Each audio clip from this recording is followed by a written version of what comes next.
What is hatching, Toga peeps? OldManTup coming at you today with our Week 9, I think, match against Chimpact. And no, there's 2 matches after this. This match 10. This is match 10. Week 10. I'm sorry, I haven't been feeling well, if you can't tell on my voice. And I apologize for the roughness you're going to get during this replay. I didn't get a team builder up because, like I said, I've been sick since before we battled. And I was hoping it would kick out by then, but I have had no voice, so we're getting the rough voice today. So we're going to do a quick team overview. Since there wasn't a team builder this week, I apologize for that. We have Tapu Koko, Cocoa Puffs, with the Terrain Extender this week, giving us that extra few turns to get those juicy Thunderbolts off.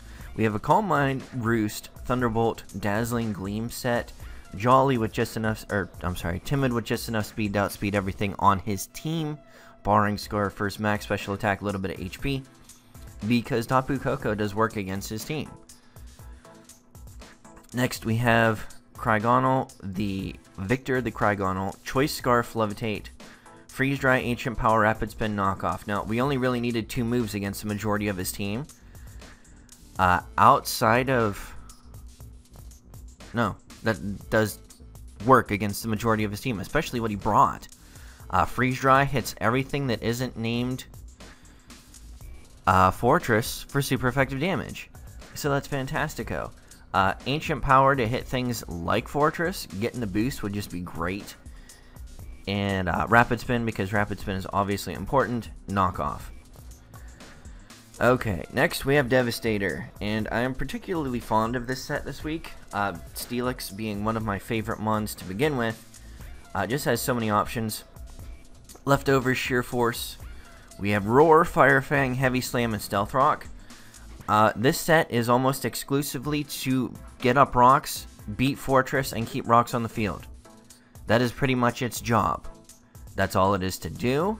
I mean, if it's possible to soak up a hit from Kyurem B on the physical side while doing that, excellent. Like I said, Fire Fang gives us the 1v1 ability versus Fortress. Fortress offensively can't really do anything to us. It can't Volt Switch out.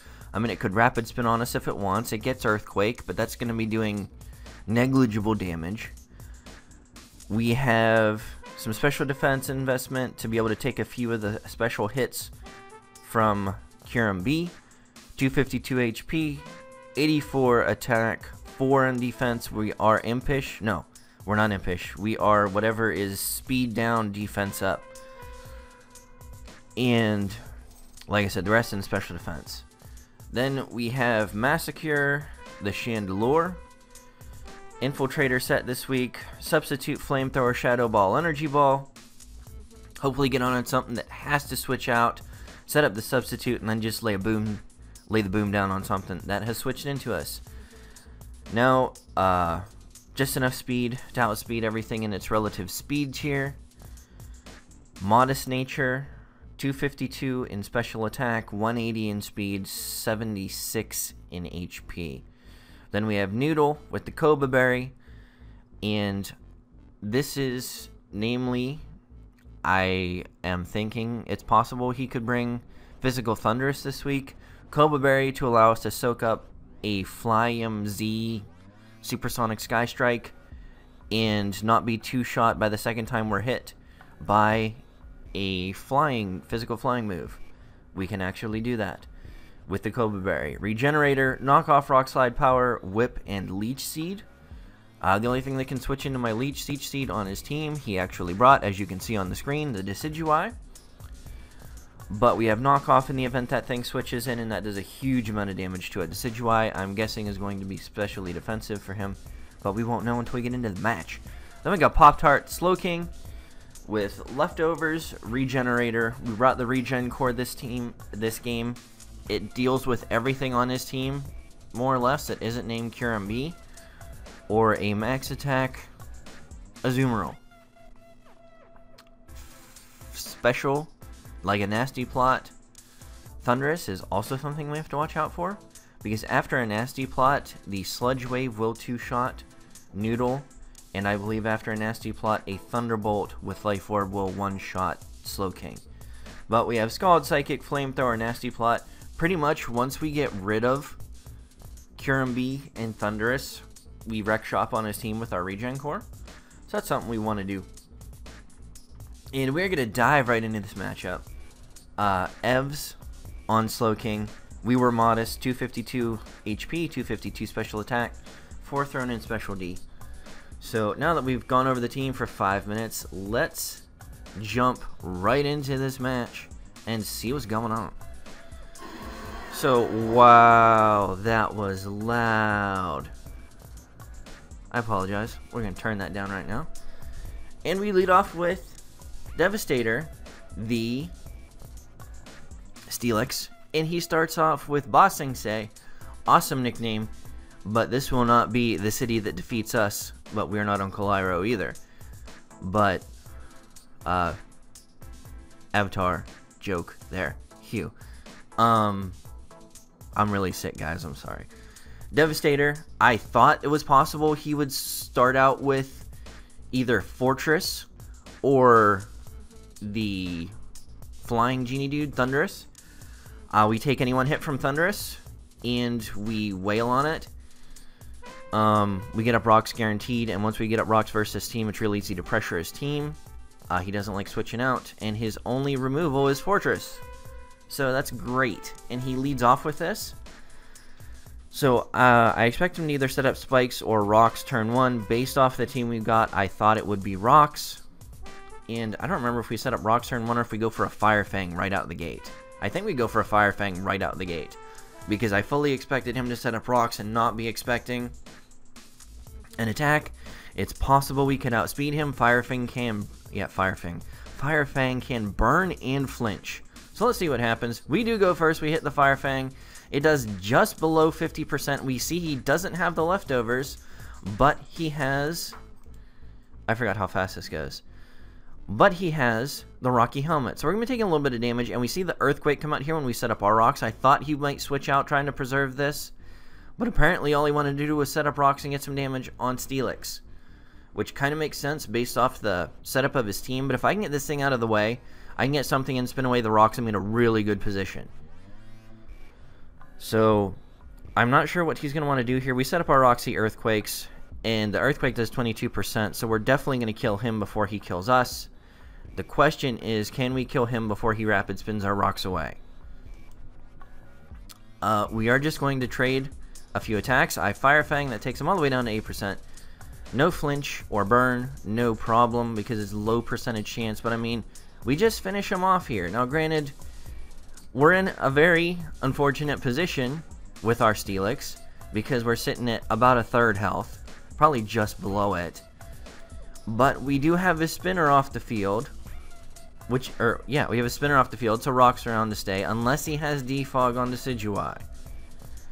And we have Steelix out here, our rocks are up, and we can get rid of his rocks because he probably doesn't have another rock setter on the team. He has Doug Trio, but I really don't see him bringing rocks on that this week. If it even gets rocks. God, I don't remember. I'm so bad at this. But he's going to switch in Kyurem, and I don't have a safe switch out here to come in and eat anything, not knowing what his set is. We see the leftovers this turn, and we see the Ice Beam. So we know, at the very least, he's mixed, because you know he's going to have that Fusion Bolt for Slowking. So, unfortunately, we didn't get enough information based off the damage that did to know what his actual investments were. But we're going to keep rolling. Cryogonal's going to come out here, and I fully expected him to switch, because with him being leftovers, if I was Specs and Ice Beam killed 99% of variants of Kyurem, I thought he would switch out. Maybe he didn't feel safe switching into anything. And I'm going to Rapid Spin the rocks away here, because I don't want rocks on my side of the field, because it gives the rest of my team free switch-ins. So I'm going to Rapid Spin, and he's going to stay in, and I'm just like, well, that's balls. And he goes for Fusion Bolt, and that is going to take out Victor here, which is so unfortunate, because, like I said, it would have done so much work against his team. If he had HP investment, Freeze Dry would have taken him to like 5 to 10% left of health. So to me, Rapid Spin was more worth it, because I didn't think he was going to have another option to set up rocks. And it's going to cost us Victor. So Kieran B gets a kill right out the gate and has leftovers. So I go into Cocoa Puffs. I don't think he's going to have a really solid option to this. I just go for the Dazzling Gleam because nothing on his team is going to switch in. Well, nothing on his team switches in and resist Dazzling Gleam. We see that does less than a third to this. I'm honestly not sure what he's going to want to come in. Probably, like I said, defog away the rocks if he has it. He could be a Baton Pass set. So I take this opportunity to set up a Calm Mind because nothing is going to want to come into a Thunderbolt at +1 in the terrain that isn't named Dugtrio. And he just defogs here. Perfectly fine. Like I said, we set up the Calm Mind. We go for a Thunderbolt that's resisted. And that did 33%. So we do exactly a third that turn, which is fantastic. Which leaves this thing at a very revengeable range for anything on my team. He's just going to U-turn out. Going to go into Dugtrio, and I can't switch. And when this thing comes in, I know it has to be Scarfed because a +1 Dazzling Gleam kills every variant. Well, I don't know if it kills Assault Vest, but nearly every variant that isn't Focus Sashed, which I thought maybe it would be considering he defogged before he brought it in. But he outspeeds, guarantees 100% that he's Scarfed. And that's not good for the rest of the team because we really don't have an Earthquake switch in outside of Tangrowth. But fortunately for us, he is forced to switch out. We do go for the Leech Seed here. We should have just knocked off because it would have gotten rid of his Choice Scarf. But that would have been beneficial and non-beneficial for us. The switch into this was fairly obvious because we don't have anything great to hit it with. But he does switch into this. He's going to Roost up. We're going to knock off. That does a huge amount of damage. That gets rid of his Cobra Berry. So he's going to Roost up here. We take this opportunity to switch into Massacre. Now, we're going to outspeed this no matter what. And I know that. So I thought he would switch out here to try and preserve it because it is his special wall. And it's his solid answer to come into Tangrowth. But he stays in. Goes for Spirit Shackle, which takes out our substitute, which, okay. So I go for the Flamethrower here, and that's a clean kill on this thing. No rolls, no nothing. And it brings Dugtrio back out. We can't switch out because he has Arena Trap. We didn't bring a Levitator or a Flying Pokemon this week, which really sucks. So we don't really have... I mean, this thing's going to get a kill every time it comes in unless it's against Tangrowth or Max HP, possibly Slowking. So he's going to Memento this turn, which is really weird. And I'm like, okay, something's coming in to set up. I really wish I would have set up a substitute that turn, but I kind of really thought he was just going to switch out or Earthquake. Why I don't understand why at that point in the match when he could click Earthquake and kill everything. He knew I had leftovers, right? Yes, knew I had leftovers. I mean, Earthquake was a clean kill at that point. He knew I wasn't Balloon. I don't understand. I don't understand. But he did that. I went for what I believe I went for Energy Ball. I mean, a substitute would have been the most beneficial at that point. But did I go for the Energy Ball? Does it? I went for the Energy Ball. There was no thing there for it to attack. So that did nothing. So I have to switch out into Tangrowth here. Hoping he wasn't going to be the Belly Drum set. He does Belly Drum on the turn. I really should have stayed in and I should have just attacked that turn because there was no reason not to. I mean, negligible damage would have been negligible damage, but it would have been damage. It would have punished him for Belly Drumming that turn. It would have popped the berry I'm sure he has. And he does have the Citrus Berry. He's going to play rough here. And in no universe whatsoever do I survive, even with my investment, do I survive a play rough from this thing.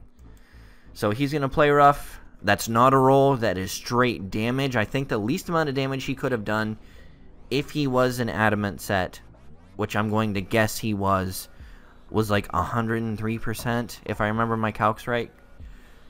And, yeah. So this thing is just going to go ham on the rest of my team because it outspeeds everything and has Aqua Jet for Chandelure. So play rough, clean one-hit KO every day of the week. He isn't going to miss one. He's going to kill with Aqua Jet, and he's going to win the 3-0. We both throw up the GGs. We did have to go to Showdown this week because both of us had very restrictive schedules the week we needed to get our battle in.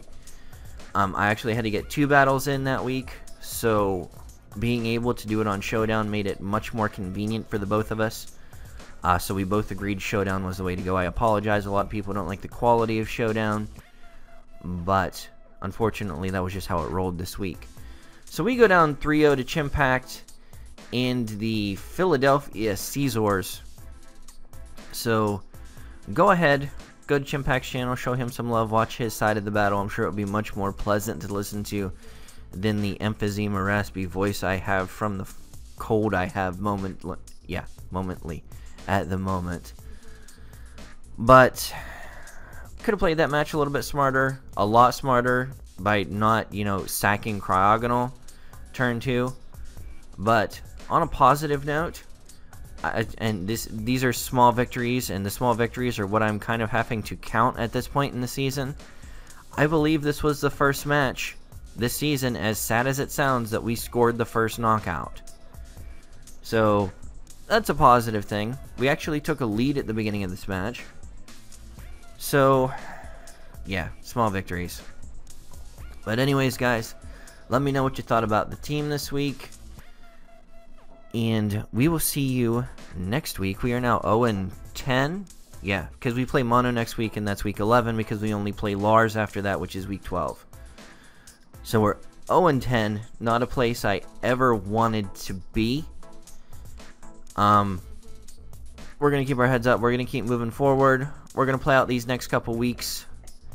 Have some fun. Enjoy our games. Do what we can do. And maybe if we're lucky and good, not that I anticipate that to happen, pick up a win or two these last couple weeks. I think Mono at this point is pretty much guaranteed playoff spot for my division, because he's bounds ahead of everyone else's record. I think George and Lars may both be playing for a playoff spot at this point. I don't remember exactly. Go ahead and check out the GBA document, which is linked, the public document, which is linked in the description down below.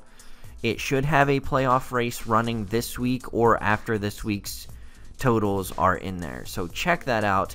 Keep up to date. I mean, we're definitely not making it, but support your boy Mono, who at this point I'm hoping wins the whole thing, and in my opinion should win this whole thing. No offense, guys, but Mono is one of my favorite league battlers, and it was a very, very fun and fond day for me when I was able to help get him into the GBA, because like I said, in my opinion, he's one of the best league format battlers around, and his prep is comparable to none. So go check Mono out if you haven't checked him out, even though that isn't who we battled. Check Chimp out. I'm sure you know what's chimping. Made it that whole thing without coughing, and it's going to start up, so I'm going to cut it out here. Have yourselves a good day, and above all else, keep it Toga PP. Just kidding. Catch you on the flip side, guys. Peace out.